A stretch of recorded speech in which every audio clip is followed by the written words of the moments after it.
கார்த்திக் ரேவதி சீரியலில் என்ன நடக்க போகுதுன்னு ஒரு குட்டி ப்ரோமோவை பார்க்கலாம். வாங்க வீடியோக்குள்ளே போகலாம். ரேவதி கார்த்தியோட பேரை கேட்டதும் அவங்களுக்கு ஏதோ ஒரு ஒட்டுன உறவாக தெரியுது. அதுக்கப்புறம் அவங்கள தேடி போய்கிட்டு இருக்காங்க. கார்த்தியை பார்க்கணுன்னு சொல்லி கேட்குறாங்க. அப்போ அந்த ஊர்க்காரர் சொல்கிறாங்க, ஏம்மா கார்த்தி தம்பி இது வரைக்கும் நீ பார்த்ததே இல்லையா? அங்கே பாருமா, அங்கே நிற்கிறாரு, அவர் தாம்மா கார்த்திக் அப்படிங்கிறாங்க.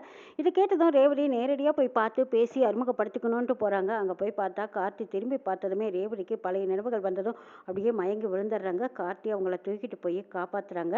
அப்போ டாக்டர் அம்மா கிட்ட கேட்குறாங்க. மயக்கம் தெரிஞ்சு கேட்ட ரேவதி கிட்ட டாக்டர் அம்மா சொல்கிறாங்க, அவர் தாம்மா உன்னை கொண்டு வந்து அட்மிட் பண்ணாங்க, உனக்கு எந்த பிரச்சனையும் இல்லை, ஏதோ லேசாக ஒரு சின்ன மயக்கம்தான், வேறு எதுவும் கிடையாதுன்னு சொல்லிடுறாங்க. இதுக்கப்புறம் எப்படியோ வீட்டுக்கு தெரிஞ்சு சாமுண்டேஸ்வரி ராஜராஜன் எல்லாரும் ஓடி வந்து பார்க்குறாங்க. அப்போ ரேவதி குணமாகி வந்துருக்கிறத பார்த்துட்டு சாமுண்டேஸ்வரி என்ன நடந்ததுன்னு கேட்குறாங்க. அப்போ டாக்டர் அம்மா சொல்கிறாங்க, கார்த்தின்னு ஒருத்தர் தான் கூட்டிகிட்டு வந்து அட்மிட் பண்ணாங்க, உங்கள் பொண்ணுக்கு லேசான ஒரு மயக்கம் தான், வேறு எதுவும் இல்லை, அவங்க வெயிலில் வந்திருக்காங்களே அந்த வெயில் சூடு தானே தவிர அவங்களுக்கு எந்த தொந்தரவும் கிடையாதுங்கிறாங்க. சரி டாக்டர், நான் அவளை வீட்டுக்கு கூட்டிகிட்டு போகலாமான்னு கேட்குறாங்க. சாமுண்டேஸ்வரி தாராளமாக கூட்டிகிட்டு போங்கங்கிறாங்க. அப்போ ரேவதியை வீட்டுக்கு கூட்டிகிட்டு வந்ததுக்கப்புறம் கார்த்தி திரும்ப மயில்வாகனத்துக்கு ஃபோன் பண்ணி ரேவதி எப்படி இருக்கான்னு கேட்குறாங்க. கார்த்தி, நீ கரெக்டான நேரத்தில் டாக்டர்கிட்ட கொண்டுட்டு போய் நீ அட்மிட் பண்ணியிருக்க, அந்த நேரம் பார்த்து ஏதோ நல்ல ட்ரீட்மெண்ட் கொடுத்துருக்காங்க, ரேவதிக்கும் கொஞ்சம் கொஞ்சம் ஞாபகம் வந்துருச்சுப்பா அப்படின்னு சொல்லும்போது கார்த்தி ரொம்பவே சந்தோஷப்படுறாங்க. இங்கே சாமுண்டேஸ்வரி அப்படியே பதறி போய் நிற்கிறாங்க. யாரை பார்க்கக்கூடாதுன்னு நினச்சனோ அவனையே போய் பார்த்துருக்காளே, அவனே கூட்டிகிட்டு வந்து இன்றைக்கி காப்பாற்றிருக்கான், இவனை இப்படியே விடக்கூடாதுங்கிறாங்க. ஊர்க்காரங்க எல்லாரும் வெளியில் வந்து சாமுண்டேஸ்வரியம்மா கொஞ்சம் வெளியில் வாங்கங்கிறாங்க. சாமுண்டேஸ்வரியும் வெளியில் வந்து என்ன என்ன விஷயமா வந்தீங்கன்னு கேட்குறாங்க. ஊருக்குள்ளே உங்களுக்குன்னு ஒரு மரியாதை இருக்குது, அந்த மரியாதைக்காக நாங்கள் உங்களுக்கு பரிவட்டம் கட்டலான் இருக்கோங்கிறாங்க. இதை கேட்ட சாமுண்டேஸ்வரியே, சரி, ஊருக்குள்ளே நடக்கிறது எனக்கு ஒரு கௌரவமான ஒரு பட்டம், அது எப்போவுமே எனக்கு கிடைக்க வேண்டியது தானே, சரி நீங்கள் ஆக வேண்டிய வேலையை பாருங்கள், நான் கரெக்டான நேரத்துக்கு வந்துடுறேங்கிறாங்க. சாமுண்டேஸ்வரி அந்த பரிவட்டம் கட்டுறதுக்காக அந்த இடத்துக்கு வந்திருக்காங்க. குடும்பத்தோடு எல்லாரும் வந்து உட்காந்துருக்கும்போது சாமுண்டேஸ்வரி மட்டும் ஃபோன் பேசிகிட்டே அந்த பக்கம் போகிறாங்க. இதையெல்லாம் பார்த்துக்கிட்ட சிவனாண்டியும் முத்துவேலும், ஓஹோ, என் குடும்பத்தை பிரிச்சுட்டு என்னையும் சந்திராவையும் பிரித்து நான் கட்டின தாலியை கலட்டி என் கையிலேயே கொடுக்க வச்சது தானே நீ மட்டும் இந்த ஊருக்கு உன் பிள்ளைகளோடும் பொண்டாட்டியோடும் சந்தோஷமாக இருப்ப, இந்த ஊருக்குள்ளே உனக்குன்னு ஒரு கௌரவத்தை கொடுத்து அவங்க எல்லாரும் அழகு வைப்பாங்க, இதையெல்லாம் நானும் பார்த்துக்கிட்டு இருப்பேன்னு நினச்சியா? இவனை இப்படியே விடமாட்டேன் அப்படின்னு நினச்ச சிவனாண்டி ஆளுகளை வச்சு சாமுண்டேஸ்வரியை கடத்திட்டு போயிடுறாங்க. இந்த பக்கம் ரேவதி ராஜராஜன் எல்லாரும், என்னது அம்மாவுக்கு பரிவட்டம் கட்டுற நேரம் ஆயிடுச்சு, இன்னும் காணோம், அவங்களுக்குன்னு ஒரு மரியாதை கொடுக்கும்போது அது நல்ல நேரத்தில் கொடுக்கணுமில்ல, அம்மா இப்போ தானே ஃபோன் பேசிகிட்டே போனாங்க, அவங்க எங்கே போயிருப்பாங்கன்ட்டு ரேவதி ஓடி வந்து பார்க்குறாங்க. அவங்க பார்த்தா சாமுண்டேஸ்வரியை ஒரு 4 பேர் கடத்தி காரில் கூட்டிகிட்டு போகிறத ரேவதி பார்த்துட்றாங்க. பார்த்ததுக்கப்புறம் அம்மா அம்மான்னு சத்தம் போட்டுகிட்டே போகிறாங்க. ஆனால் அவங்கள காப்பாற்ற முடியல. ரேவதிக்கு உடனே யோசனை வருது, சரி கார்த்தி தான் இந்த ஊருக்குள்ளே ரொம்பவே நல்லவராக இருக்காருல்ல, அவர் கண்டிப்பாக காப்பாற்றி கொடுத்துருவாரு, அம்மா பேரை சொன்னால் போதும், கார்த்தி நிச்சயமாக காப்பாற்றுவாருன்னு நம்பிக்கையோட ரேவதி கார்த்திக்கு ஃபோன் பண்ணுறாங்க. சரி, எங்கள் அம்மாவை கடத்திட்டாங்க, தயவுசெய்து காப்பாற்றுங்கன்னு கெஞ்சுறாங்க. அப்போது கார்த்திக்கு உடனே டக்குன்னு இதையெல்லாம் சிவனாண்டியோட வேலையை தான் இருக்கும், இந்த ஊருக்குள்ளே அவங்களுக்குன்னு ஒரு முதல் மரியாதை கொடுக்கும்போதோ இல்லை ரேவதி குடும்பத்தில் ஏதாவது ஒரு சந்தோஷமான விஷயங்கள் நடக்கும்போதும் இந்த சிவனாண்டி ஏதாவது இப்படித்தான் ஒரு வேலையை பார்ப்பான், அவன் வேலை தான் இது அப்படின்னு நினச்ச கார்த்தி உடனே சிவனாண்டியோட காரும் ஃபோன் நம்பரையும் ட்ரேஸ் பண்ணி போகிறாங்க. சிவனாண்டி சாமுண்டேஸ்வரியை கடத்தி வச்சிருக்கிற இடம் தெரிஞ்சு போயிடுது. கார்த்தி அங்கே போய் நல்லா ஃபைட் பண்ணிட்டு எப்படியோ சாமுண்டேஸ்வரியை காப்பாற்றிட்டு கூட்டிகிட்டு வந்து கார்த்தி விடுறாங்க. அங்கே ஊர்க்காரங்களும் சாமுண்டேஸ்வரிக்கு முதல் மரியாதை கொடுக்குறாங்க. மரியாதையெல்லாம் முடிஞ்சதுக்கப்புறம், அம்மா இதுக்கு காரணம் யார் தெரியுமா? கார்த்தி தாம்மா உன்னை கரெக்டான நேரத்தில் கூட்டிகிட்டு வந்து விட்டாருன்னு சொல்கிறாங்க ரேவதி. இது கேட்ட சாமுண்டேஸ்வரி, போது நிறுத்தடி, அவனோட புராணத்தை பற்றி நீ அதிகமாக பேசாதீங்கிறாங்க. ஏமா, நமக்கு இவ்வளோ ஒரு நல்லது செஞ்சுருக்காரு, அவருக்கு ஒரு நன்றி கூடவா சொல்லக்கூடாதுங்கிறாங்க. அதெல்லாம் எப்படி நன்றி சொல்லணும், என்ன சொல்லணும்னு எனக்கு தெரியும், நீ பேசாமல் வாயை முடிக்கிட்டு அமைதியாக இரு அப்படின்னு சொல்லிடுறாங்க. ரேவதி பேசவே முடியல. என்ன, ஏன் அம்மா இப்படி கோவப்படுறாங்க? கார்த்தி நல்லது தானே செஞ்சாருன்னு யோசிக்கிறாங்க. அம்மா, என்னதான் இருந்தாலும் நீங்கள் செய்கிறது தப்புமா, அவருக்கு ஒரு நன்றி சொன்னால் என்னம்மா கெட்டு போச்சு இப்படி கேட்கும்போது அப்போ சாமுண்டேஸ்வரி சொல்கிறாங்க, இதை பாரு ரேவதி, நீ இதை பற்றியெல்லாம் யோசிக்காத, நீயே உடம்பு சரியில்லாமல் இப்போ தான் கொஞ்சம் கொஞ்சம் குணமாகி வந்துட்டுருக்க, இப்போ எதுக்காக தெரியாதவங்களை பற்றி நீ யோசிச்சு டென்ஷன் ஆகுற, எல்லாம் நான் பார்த்துக்கிறேன் விடுமாங்கன்னு சாமுண்டேஸ்வரி கோளார சொல்கிறாங்க. இதை கேட்ட ரேவதியும் நம்பிட்டு, சரிம்மா, உங்களை காப்பாற்றினவருக்கு நீங்கள் நன்றி சொல்லினாலும் நானாவது நன்றி சொல்லிடுறேன் அப்படிங்கிறாங்க. இதை கேட்டதுமே அப்படியே அடிவயிறில் புளி கரைச்சுட்ட மாதிரி சாமுண்டேஸ்வரி பதறி போயிடுறாங்க. என்னம்மா ரேவதி, நான் சொல்லிக்கிறேன்னு சொன்ன நல்லங்கிறாங்க. இல்லைம்மா, நான் சொன்னதுனால தான் அவர் உன்னை காப்பாற்ற வந்தார், நான் அவருக்கு ஒரு நன்றி சொன்னால் தான் என் மனசு திருப்தி ஆகுங்கிறாங்க. இதுக்கப்புறம் சாமுண்டேஸ்வரினால எதுவுமே பேச முடியல. என்னடா இது, இவங்க 2 பேர்ட்டையும் பிரித்து வைக்கணும்னு நினச்சா இவ திரும்ப போய் புதுசாக உறவு கொண்டாடுறாளே, இது எப்படி நம்ம அப்படியே தடுத்து நிறுத்துறது, இந்த உறவை எப்படி நம்ம முறிச்சு வைக்கிறதுன்னு நினச்சிட்டு இருக்காங்க சாமுண்டீஸ்வரி. ரேவதி கார்த்திக்கு ஃபோன் பண்ணி எங்கள் அம்மாவை காப்பாற்றுனதுக்கு உங்களுக்கு நன்றிங்கிறாங்க. அதுக்கு ரேவதியும் பரவாயில்ல இருக்கட்டும்ங்கிறாங்க. சரிங்க, நான் உங்களை எப்போவாவது பார்க்கணும் போல் ஆசையாக இருக்குது, நான் எப்போ உங்களை வந்து பார்க்கட்டுன்னு கேட்குறாங்க ரேவதி. அது ஒன்றும் பிரச்சனை இல்லை, நான் உங்களை பார்க்குறக்கு ஒரு நேரம் காலம் வரும், அப்போ நான் பார்த்துக்கிறேன்னு கார்த்தி தள்ளி போடுறாங்க. இதை கேட்ட ரேவதி, இல்லைங்க, நான் உங்களை உடனே பார்த்தாகணும், உங்களோட பேரை கேட்கும்போதெல்லாம் எனக்கு ஏதோ ஒரு நெருக்கமாக கூடவே இருந்த மாதிரி இருக்குது, ஆனால் என்ன காரணம்னு எனக்கு தெரியல, உங்களை பார்க்கணும் போல இருக்குன்னு சொல்லி ரேவதி தம் மனசில் உள்ள ஆர்வத்தை சொல்கிறாங்க. இதை கேட்ட கார்த்தி, சாமுண்டீஸ்வரியத்துக்கு இது பிடிக்காது, அவங்களுக்கு பிடிக்காத இந்த விஷயத்தை நம்ம செய்கிறது பெரிய தப்பு, அவங்களா ஒத்துழைச்சு அவங்களா சம்மதிச்சு அதுக்கப்புறம் ரேவதியை நம்ம பார்த்தா அது சரியாக இருக்கும்னு நினைக்கிறாங்க கார்த்தி. அதுக்கு முன்னாடியே இங்கே சாமுண்டீஸ்வரி வேறொரு திட்டம் போட்டு வச்சுருக்காங்க. இந்த ரேவதியை இனிமேல் நம்ம கண்ட்ரோல் பண்ண முடியாது போல இருக்குது, இவளுக்குன்னு ஒரு கல்யாணத்தை பண்ணி வச்சா எல்லாம் சரியாக போயிடும், அவளுக்கு தான் நினைவே இல்லையே, அவனை கல்யாணம் பண்ணிக்கிட்ட நினைவு இல்லாதனால இது நமக்கு நல்ல சௌகரியமாக போச்சுன்னு நினச்ச சாமுண்டீஸ்வரி உடனே அவங்க ஃப்ரெண்டு சூரியகலாவுக்கு ஃபோன் பண்ணுறாங்க. சூரியகலா, நீ எப்படிமா இருக்கேன்னு கேட்குறாங்க. அத்தை, நான் நல்லா இருக்கேன் அத்தைங்கிறாங்க. நான் உன்னை உடனே பார்க்கணும், உன் அண்ணனுக்கு அன்னைக்கு நீ என்கிட்ட வந்து ரேவதியை பொண்ணு கேட்டீங்க, அப்போ நான் கொடுக்க மறுத்துட்டேன், ஆனால் இப்போ என் ரேவதிக்கு நான் கல்யாணம் பண்ணி வைக்கலான்னு நினைக்கிறேன், உங்கள் அண்ணனுக்கு நான் என் பொண்ணை கொடுக்குறேன்னு சொல்கிறாங்க. இதை கேட்ட சூரியகலா, அத்தை அப்படியா, ரொம்ப சந்தோஷம், ஆமாம் என்ன திடீர்னு இப்படி ஒரு முடிவு எடுத்திருக்கேன்னு கேட்குறாங்க. எல்லாம் ஒரு காரணமாக தான், நான் உன்னை ஒரு பக்கம் பார்த்து பேசணுமே, நீ எங்கே வரேன்னு கேட்குறாங்க. ஒரு குறிப்பிட்ட இடத்த சொல்கிறாங்க. சூரியகலாவும் சாமுண்டீஸ்வரியும் தனியாக சந்தித்து பேசுகிறாங்க. அப்போ சூரியகலா கிட்ட தன்னோட நிலைமையெல்லாம் எடுத்து சொல்கிறாங்க சாமுண்டீஸ்வரி.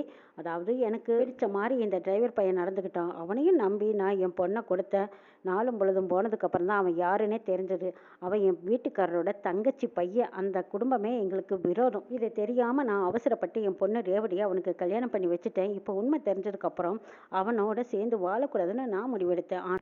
ரேவதியோ அவங்களோட தான் வாழ்வேன்னு சொல்லிட்டு இருந்தா, ஆனால் அது ஒரு நல்ல சந்தர்ப்பம் கிடைச்சது, அவள் திடீர்னு ஒரு ஆக்சிடென்ட் ஆனதும் பழைய நினைவுகளை மறந்துட்டா, அப்போ இவனை கல்யாணம் பண்ணிக்கிட்டதையும் மறந்துட்டா. வாழ்க்கைன்னு இருந்தால் அது வேறு யார் கூட வேணாலும் வாழலாம், ஆனால் எக்காரண்ட கொண்டும் அந்த கார்த்தி பையன் கூட வாழவே கூடாதுன்னு நான் பஞ்சாயத்தில் கூட்டி வச்சு காசை வெட்டி போட்டு இவங்களோட உறவை முறிக்கணுங்கிறக்காக கோர்ட்லேயும் கேஸ் போட்டுட்டேன், இன்னும் 5 மாதத்தில் இவங்களுக்கு டைவர்ஸ் வந்துடும், அதுக்கு முன்னாடியே உங்கள் அண்ணனுக்கும் ரேவதிக்கும் கல்யாணத்தை பண்ணி வச்சிடலான்னு நான் முடிவெடுத்துட்டேன், இவளுக்கு பழைய நினைவுகள் எல்லாம் மறந்துடுச்சு, டாக்டர் சர்டிஃபிகேட் இருக்குது, நீ தாராளமாக உன் அண்ணனை கூட்டிகிட்டு வந்து என் பொண்ணை கல்யாணம் பண்ணிக்கல, சம்மதம் சொல்லுன்னு கேட்குறாங்க சாமுண்டீஸ்வரி. இதை கேட்ட சூரியகலா, அத்தை நீங்கள் இப்படி ஒரு முடிவை சொல்லுவீங்கன்னு நான் எதிர்பார்க்கவே இல்லை, ஆனால் இதுக்காக நான் ரொம்ப நாள் காத்திருந்தேன் தெரியுமா, நீங்கள் என்ன சொன்னாலும் சரிங்க அத்தை, நாங்கள் இதுக்கு சம்மதிக்கிறோம், உங்கள் பொண்ணு ரேவதி எங்கள் வீட்டு மருமகளாக வர எங்கள் எல்லாத்துக்கும் சந்தோஷங்கிறாங்க. இதை பார் சூரியகலா, உங்கள் அண்ணன் எங்கள் வீட்டோட மாப்பிள்ளையாக தான் வரணும் அப்படின்னு சாமுண்டீஸ்வரி முடிவெடுக்கிறாங்க. முடிவெடுத்ததுக்கப்புறம் வீட்லேயும் போய் சொல்கிறாங்க. இதை கேட்டதும் வீட்டில் இருக்கிற எல்லாருமே அதிர்ச்சி அடைகிறாங்க.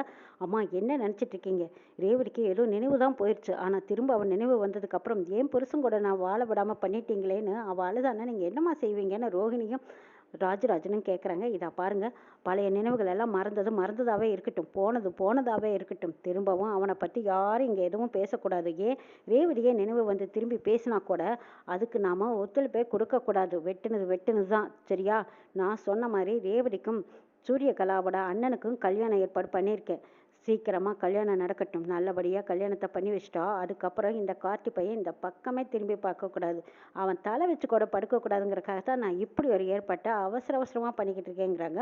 அப்போ மயில்வாகனம் வந்து சொல்கிறாங்க, என்னத்தே இது கோர்ட்டில் கேஸ் போட்டிருக்காங்க, இந்த கேஸ் முடிகிற வரைக்குமாவது நீங்கள் பொறுமையாக இருக்கலாம்ல, அதுக்குள்ளே ஏதோ ரேவதிக்கு பழைய நினைவுகள் வர வாய்ப்பு இருக்குவோ என்னவோ, அவசரப்படுறீங்களே அத்தேங்கிறாங்க. எந்த நினைவு வந்தாலும் சரி, இனிமேல் அவன் இந்த வீட்டு மாப்பிள்ளையாக முடியாது, அவன் இனிமேல் இந்த வீட்டுக்குள்ளே கால் எடுத்து கூட வைக்கக்கூடாது, ரேவதியா அவன் இனிமேல் நினச்சி கூட பார்க்கக்கூடாது, இதுதான் என்னோட முடிவு, இதுக்கப்புறம் யாராவது ஏதாவது குறுக்க பேசுனீங்க அவ்வளவுதான் சொல்லிட்டேன்னு சொல்லி சாமுண்டீஸ்வரி எல்லாத்துக்கிட்டையும் கட்டளை போட்டு பேசிகிட்டு இருக்காங்க.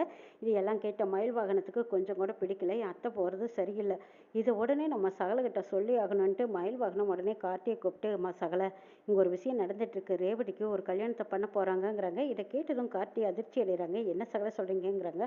ஆமாங்க, சூரியகலான்னு ஒருத்தர் வந்திருக்காங்க, அவங்களோட அண்ணனுக்கு நம்ம ரேவதியை கல்யாணம் பண்ணி வைக்கணும்னு பேசி முடிவெடுத்துட்டாங்கன்னு சொல்கிறாங்க. இதை கேட்டதும் கார்த்தி, ஓ அப்படியா, சரி வரட்டும் பார்த்துக்கிறேங்கிறாங்க கார்த்தி.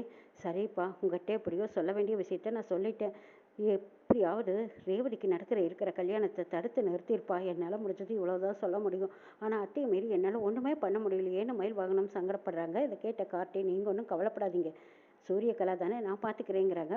அப்போ சூரியகலா சாமுண்டீஸ்வரி கிட்ட, ஆமாம் மூத்த மாப்பிள்ளையை பற்றி நீங்கள் இவ்வளோ சொல்கிறீங்களே, அவரை பற்றி ஏதாவது ஒரு ஃபோட்டோக்கு எது இருக்கா, நான் பார்க்கலாமான்னு கேட்குறாங்க. ஓ தாராளமாக பாரு, இவன் தான் அது அப்படின்னு சொல்லிட்டு கார்த்தி ஃபோட்டோவை காட்டுறாங்க. இதை கேட்டதும் சூரியகலா அப்படியே அதிர்ச்சி அடைகிறாங்க. இவனா அத்தை, இவனை எனக்கு ஏற்கனவே தெரியுமேங்கிறாங்க. என்ன சூரியகலா சொல்கிற, இவனை நீ பார்த்துருக்கியாங்கிறாங்க. ஆமாத்த, இவனோட அண்ணா ஆனந்த் எங்கள் அக்கா 2 பேரும் காதலிச்சு கல்யாணம் பண்ணிக்கிட்டாங்க. அவங்க வாழ்க்கையில் இடையில பூந்து அவங்க 2 பேர்த்தையும் பிரித்து வச்சதே இவன் தானே. அப்போ இவனையும் ரேவதியும் பிரித்து வைக்கிறதுல எந்த ஒரு ஆட்சேபனையும் கிடையாது. இவனை ஓட ஓட விரட்டுறதுல எனக்கு ரொம்ப சந்தோஷங்கிறாங்க சூரியகலா. இதை கேட்டதும் சாமுண்டீஸ்வரி, உன் குடும்பத்திலையும் இவன் வந்து தலையிட்டு இருக்கானா, இவனை பற்றி தெரியாதவங்களே இருக்க முடியாது போல இருக்கு. உன் குடும்பத்தை கெடுத்தவனே இவன் தானா, அப்போ இவனை சும்மா விடக்கூடாது, நீயும் நானும் கைகோர்த்து தான் இவனை அழிக்கணும் அப்படின்னு சாமுண்டீஸ்வரி முடிவெடுக்கிறாங்க. அப்போ சூரியகலாவும், ஆமாத்த, கரெக்டான இடத்துல தான் நானும் வந்து சேர்ந்திருக்கேன், என் அக்காவை பறிகொடுத்து தவிக்கிறேன்னா இவனை பழி வாங்க துடிக்கிறேன்னு சொல்லிக்கிட்டு இருக்காங்க. சூரியகலா சொன்னதை கேட்ட சாமுண்டீஸ்வரி குழந்து வராங்க. சரியான ஆளைத்தான் நானும் தேர்ந்தெடுத்திருக்கேன், இவனை பற்றி தெரிஞ்ச நீயும் நானும் தான் இவனை பழி வாங்க முடியும், இவன் திரும்பவும் இந்த வீட்டு பக்கமே வரக்கூடாது அப்படின்னு சூரியகலாவும் சாமுண்டீஸ்வரியும் பேசிக்கிட்டு இருக்காங்க.